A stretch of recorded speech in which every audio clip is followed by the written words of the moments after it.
I was listening to Professor Stephen Peters, he of the Chimp Paradox, approach to life, talking on a podcast yesterday. Fascinating, not surprisingly. He spent a good part of his life investigating this and coming up with some very solid ideas. And what was quite refreshing is that it meshed. It wasn't exactly the same with the sort of stuff that I'm saying here about stress and anxiety, but there's enough overlap. And fantastically, well, he's a professional, right? He's a clinician, so he's saying, look, get help. It doesn't need to be me.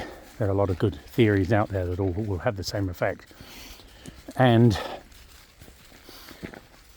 when I was a strength coach, one of the things that I found myself saying to my clients was, I can't want this more than you.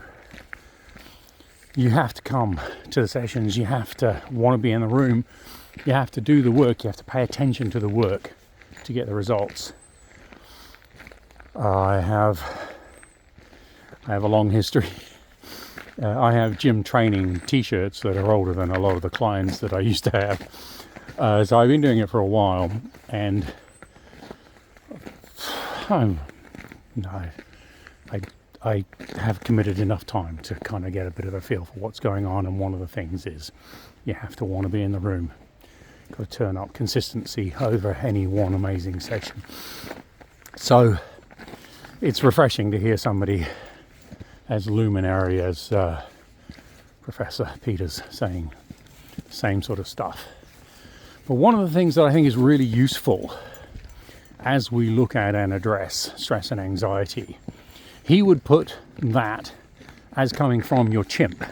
That's your primal part. It's the bit that starts, as he points out, it starts before you're born. He's done the neuro research onto that. And those part of it, of you, that will keep you safe, basically, what I would refer to as the ego, and that's not in a Freudian, let's not go there. So the ego, Gary Weber calls it your self-referential internal narrative, or he shorthands that to the blah, blah, blah of the internal conversations that you have with yourself. Why'd you do that? Oh, you're such an idiot. Oh, you're doing it again. Oh, this is never going to work. What were you thinking? That, often we think it's not helpful. But what Professor Peters is saying is a lot of his inspiration comes from that. He'll be talking, and as he puts it, his chimp will chime in. And fantastically, he kind of goes, oh, nice work, chimp. See what you did there. That's good. So it to me, that fits into the category that I would have, which is everybody's doing the best that they can. I got that from Trevor Sylvester, who was the trainer and creator of the style of hypnotherapy that I do. Everybody's doing the best that they can with the resources that they have available to them. I seem to be doing a lot of quotes. Maya Angelou's approach is, if you know better, do better.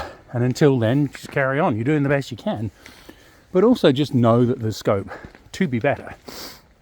Turn up, do the work, and don't have your coach or therapist be more invested in the process than you are.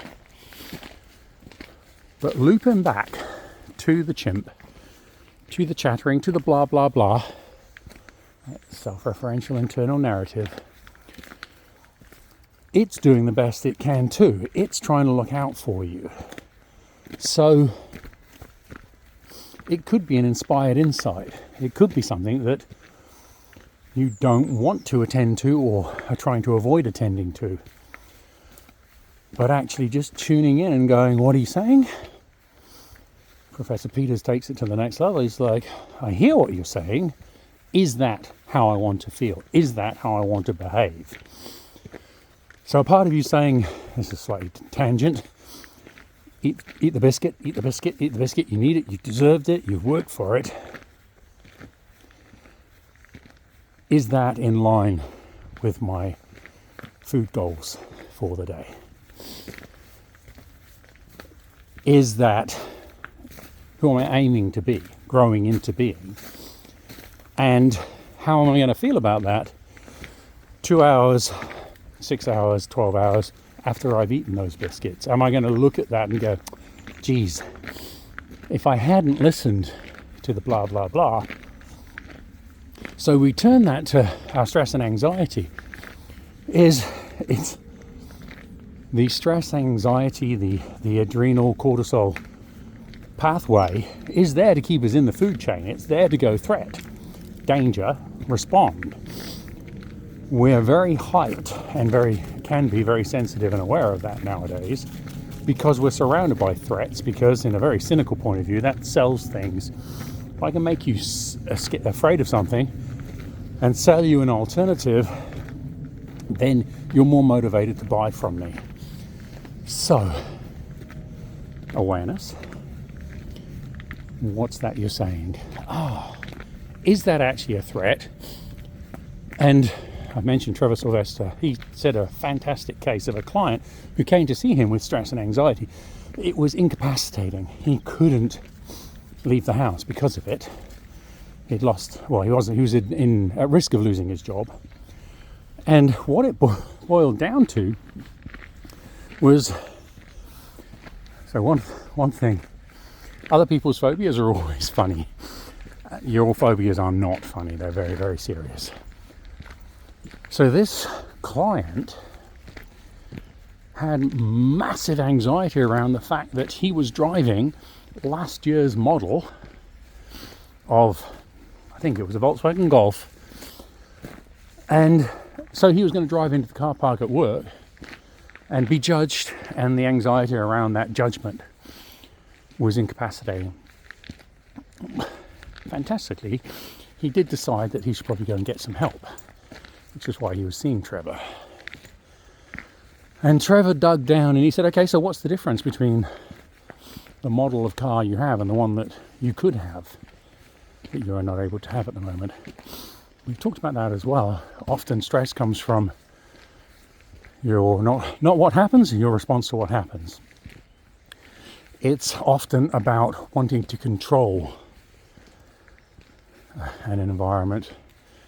So in this case, this client wanted to control an environment, which is to have a newer version of a car, and didn't have the current financial capability to do that. And that was causing massive amounts of stress. Digging down, Trevor discovered that the difference was actually pretty much the headlights on the cars had been significantly changed. Not a lot of distinction between them otherwise. That was very real to this client. It's easy to scoff. I'm not the type of person that would notice a difference in a headlight. That doesn't mean that it's not something for that person. It's incredibly personal. But zooming out to the blah, blah, blah that's going on in the background. And what I came up with while I was listening to Professor Peters yesterday is, how are you going to view this looking back in a day, in a week, in a month, in a year? Sorry, some confused vowel sounds going on there. Or at the end of your life, looking back. So if you're lucky enough to live into your 80s and you have a really, really bad year, then that's 1/80th of your existence. Is it going to define you? At what point would it be okay to go, geez, that was really, really rubbish, and I'm going to let it go now? I'm not going to let it define me. I'm not going to let it impact 2 years. And it's not taking anything away from how horrible that year may have been. Northern parents. So it's the awareness of the blah, blah, blah, of the chimp. And then using your cognitive capabilities to just step back and go, is that who I want to be? Am I willing to have this 1 day, 1 week, 1 month, 1 year? Could even be a decade. It's still a small chunk of the whole lifespan. And it really sucks while it's happening, but how far are you willing to let it impact you? I had an incredibly challenging manager. She owned the business I was working in, and I felt quite rightly I would voice my opinion about her to those who would listen to me, which was a smaller and smaller group as we went through. Let's not downplay the impact of being that person that others want to not listen to. And then somebody once very helpfully said, she is living rent-free in your brain. I did the normal thing, which is, that's not true. And then I went away and I had to listen to what that self-referential narrative really was, blah, blah, blah, going on in my head. And I did some work on myself.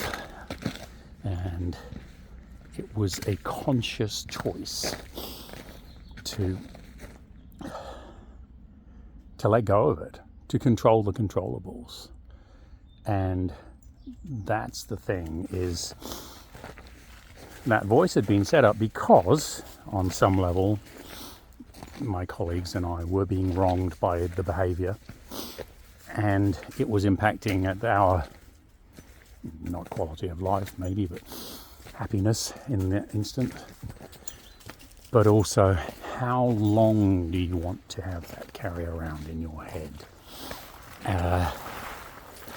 Slightly more, excuse me, it's a bit of a tricky patch,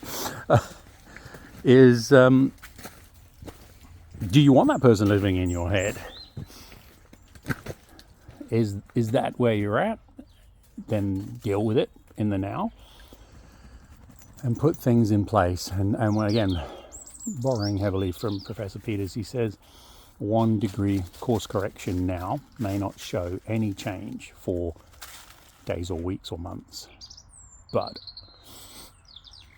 to carry the course correction metaphor further, if you change 1 degree here, you can make or miss your target at the end of your journey. And again, it's just knowing, just being aware, just bringing it to awareness. Is that what I want? Does it make me happy? And let's be.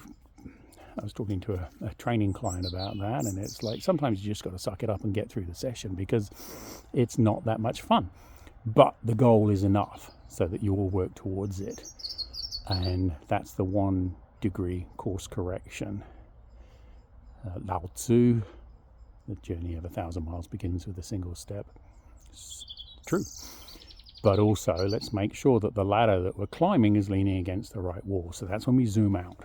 Zoom out, check that we're heading in the right direction, and then just go left, right, plod towards it. Manage the stuff you can manage.